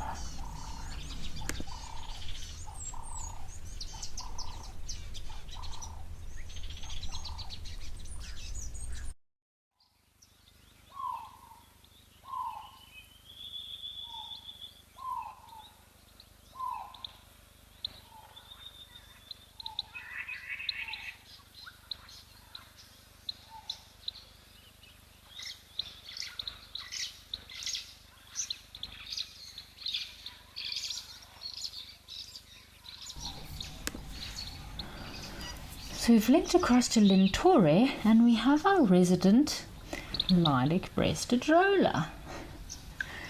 Seems to really like hanging out on this little spot here. It might be the perfect vantage point for him to search for a meal. The lilac-breasted rollers do have quite a variety of food or creepy crawly creatures that they will feed on. Anything from insects, grasshoppers, to I've seen them feeding on scorpions and little snakes, lizards and skinks. So they do feed on quite a variety of food, these rollers. Their hunting strategy is they will sit very patiently up on a high elevated spot, just like this one, and look for any prey that they can find, and then they will kind of very awkwardly flap down onto their prey. I wouldn't say it's the most stealthful hunting strategy, but it seems to work for them. Have a look at the tip of this roller's beak here. You can see a little hook. That hook is perfectly designed and adapted for ripping apart his food or his meal. Especially if he catches something quite hard like a scorpion, they need that bill to rip apart their prey. So I'd say these rollers even feed on creatures that might be a little bit toxic or possibly not always fed on by other birds of prey. But it is quite cool to see what these birds do manage to catch. You can see that this roller does frequently sit on this spot.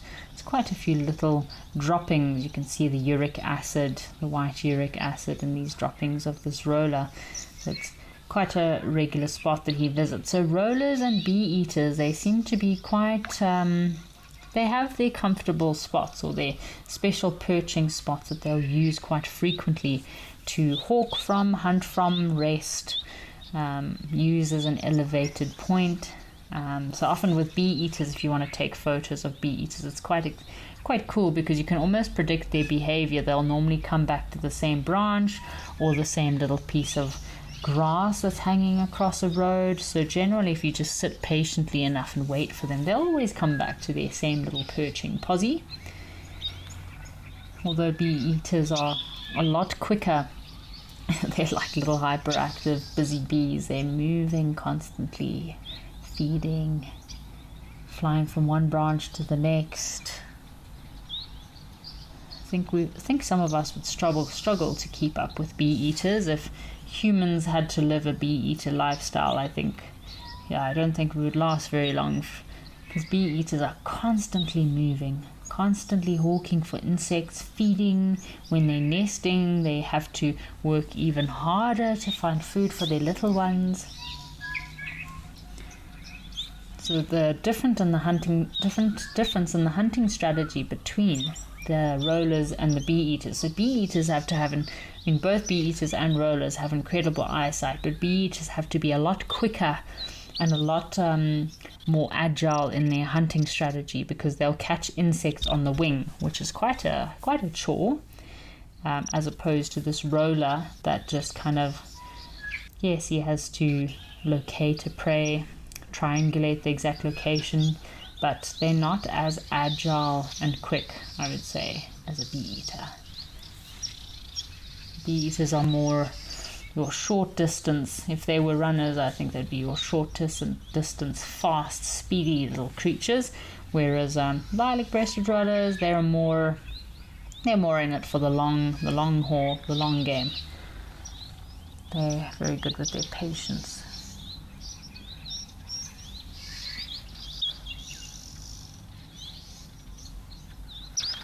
Oh, he's giving himself a bit of a clean.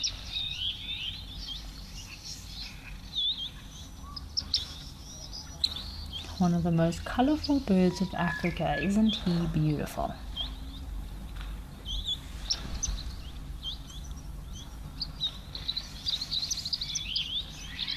He's got such good eyesight. You can see him scanning, looking very curious.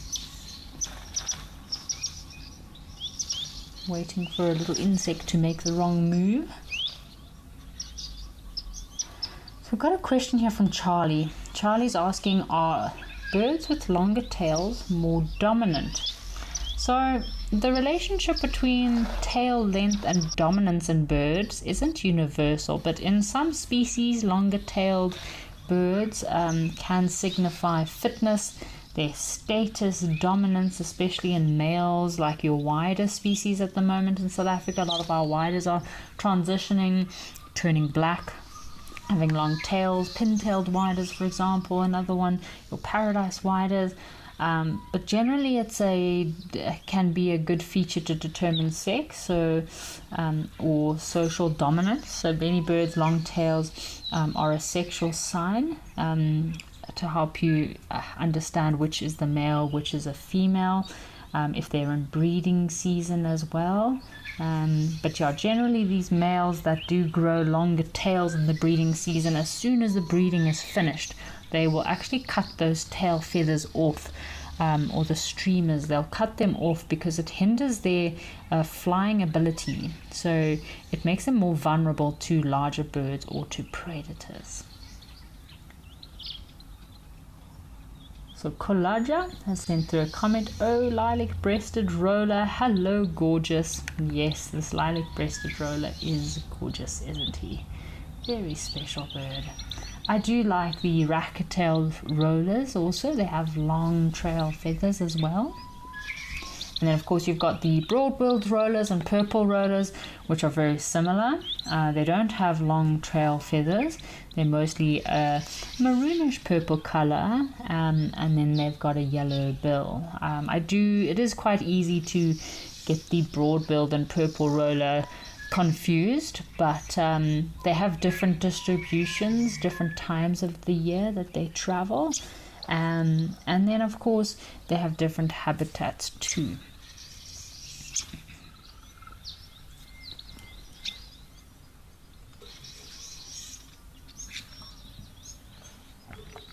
I'm really praying that this lilac-breasted roller will make a kill for us. That would be quite cool. But I'd say all of the lilac-breasted roller kills that I've seen, mostly I've seen them killing grasshoppers. But if any of our viewers have seen lilac-breasted rollers killing any creatures, I'd love to know what it is that you've seen lilac-breasted rollers hunting. So I'm aware of them hunting and killing, I've seen them hunting grasshoppers.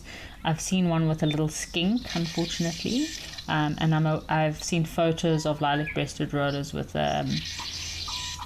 scorpions and a small snake even. But yeah, if you've been on safari and you have maybe been sitting patiently like we are currently waiting for a lilac-breasted roller to make a kill, and you've seen what a lilac-breasted roller has killed, please send through those comments and questions. I'd love to hear what creature you have seen a lilac-breasted roller kill, because I feel like unlike our little waxbills and our finches that are quite predictable in their diet, I think these lilac-breasted rollers would probably surprise us in some instances and feed on some quite unusual little creatures. So he's waiting for some insect to make the wrong move. So insects will also come down to this water hole, and that's a perfect opportunity for this roller to catch an insect for a meal, like bees. We saw some bees earlier, so it could be good for the little bee eaters to fly over and hunt for some bees at this water hole.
Every week, the wilderness delivers.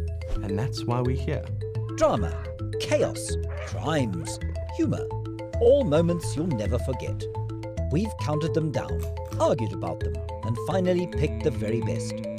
From rare sightings to classic bush showdowns, this is nature's weekly highlight reel. Sharp facts, bad jokes, and the wildest top 5 you'll see this side of the savannah. It's not just a show, it's a wild bush week.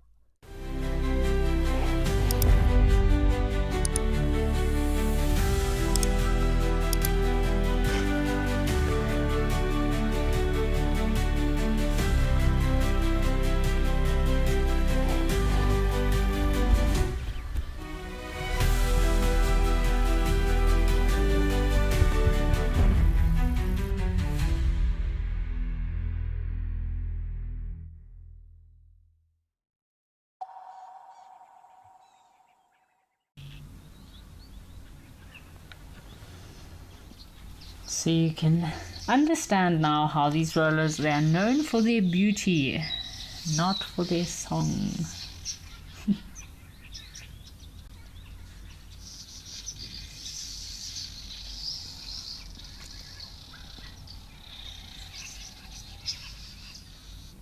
We are patiently hoping this roller will make a kill for us. So generally these rollers will also make their nests in cavities in trees, even abandoned woodpecker holes. They'll normally lay about 2 to 4 eggs. I know they like to nest in forests, like found in any acacia forests, like your camel thorn trees, those massive beautiful camel thorn trees, or any acacia species. They'll like to nest in those giant hollows, generally in the center or middle of the tree, kind of middle canopy. And I mentioned the courtship display, the aerial courtship display between the males, and then the male and female will both sit and incubate the eggs. And I think this lilac-breasted roller is probably one of the most photographed birds in Africa because of its very vivid colors as well as acrobatic skills. A symbol of the African savanna. I do love it. You can find them in so many different habitats.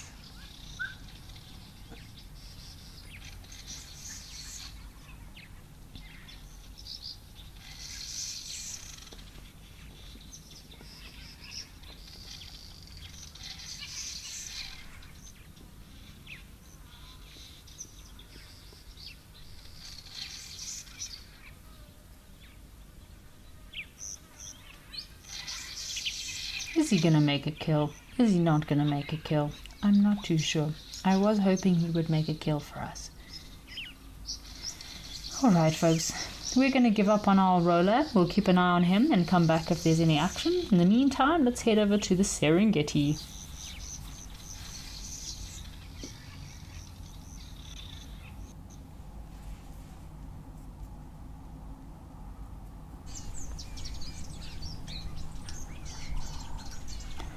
Oh, have a look, what do we have here?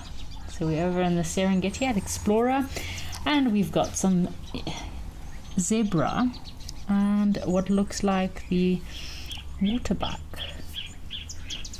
on our right. I don't see how many, it could be a few individuals. Obviously coming down for a nice midday drink. It also looks nice, hot and sunny, lots of clouds building.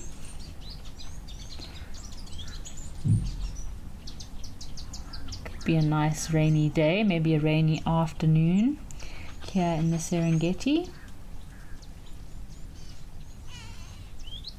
The zebra obviously very bothered by flies. So one of the unfortunate things about the rainy season is there's lots of insects around.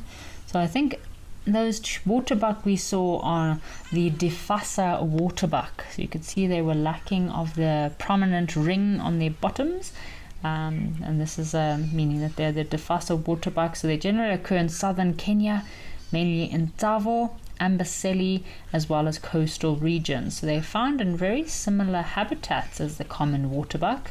They do like to be near rivers, waters, swamps, lakes and pans. And the difference between these Defasa waterbuck and the common waterbuck, besides obviously the prominent ring being not being present, is the color. They're slightly darker.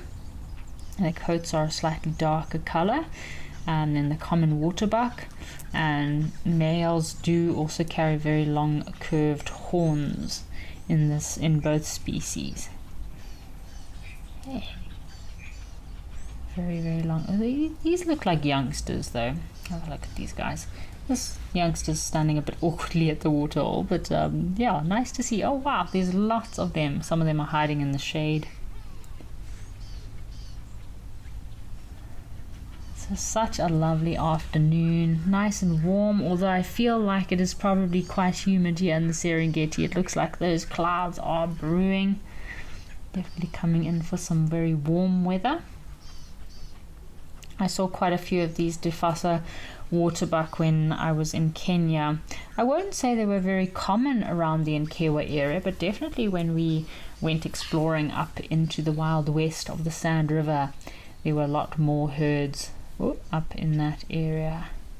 So have a look, you can see this is a great view of this waterbuck. So they've still got a white bottom, just lacking of that prominent ring. I wonder if there isn't a predator around. Seem to be quite nervous. Have a look at this old girl. She's standing looking at us with her ears out. She's having a good sniff. Nice commensalistic relationship these waterbuck are hanging out with the zebra. Zebra are known to be fierce and feisty. Could be extra good early alarm system for these, because I mean waterbuck don't occur in very big family groups. Normally anything between 5 to maybe 10 maximum individuals in a group. So if these waterbuck associate themselves with the zebra, it's just an extra eyes, extra ears, more safety because of the security of being closer to the zebra. Oh, here's a beautiful big male Defusser waterbuck on the left. Have a look at that guy. Very lucky big male. He's got this herd all to himself. Zebra look like they're being pestered by the flies. So not only are the flies a mission during this time of year, but lots of insects out and about, as well as mosquitoes. Ooh, with all this water, so with all the rains bring lots of water. All the pans get filled up, lots of pans and puddles everywhere. It does bring a lot of insects. So if you are traveling during the rainy season, I do always recommend making sure you take adequate insect repellent for all those mosquitoes. Lots of mosquitoes during this time of year, so you can see the zebra's tails are busy chasing away all those insects. What a lovely day. Nice sunny day for the zebra. So they'll probably stay close to this waterhole, I would think. Oh, we've just linked across to Founder's Lodge over in the Eastern Cape with a rhino for the last few minutes. So Penelope Kenyon says, thank you, Wild Earth, Kerry and Zoomies. Another big storm approaching in KZN. Whew. Good luck, Penelope Kenyon, with your rain in KZN. Looks like they're also probably going to get some rain here in the Eastern Cape. We have had a great day here live at the waterhole today, so just want to say a big thank you to all of our viewers for tuning in, for watching, and for joining us. It's always lovely to see what is out and about, what comes down to the waterhole. Looks like this rhino is also having a very nice chilled Saturday. I hope that the rains are not too heavy here in the Eastern Cape. Looks like it's nice blue skies, but those clouds are rolling in. Never know what this weather's going to do nowadays. No better way to end our show today. We've had quite a few interesting sightings, lots of elephants, lots of giraffe, zebra, and of course it's always a pleasure to have birds. Have a good Saturday, folks. We will see you next week.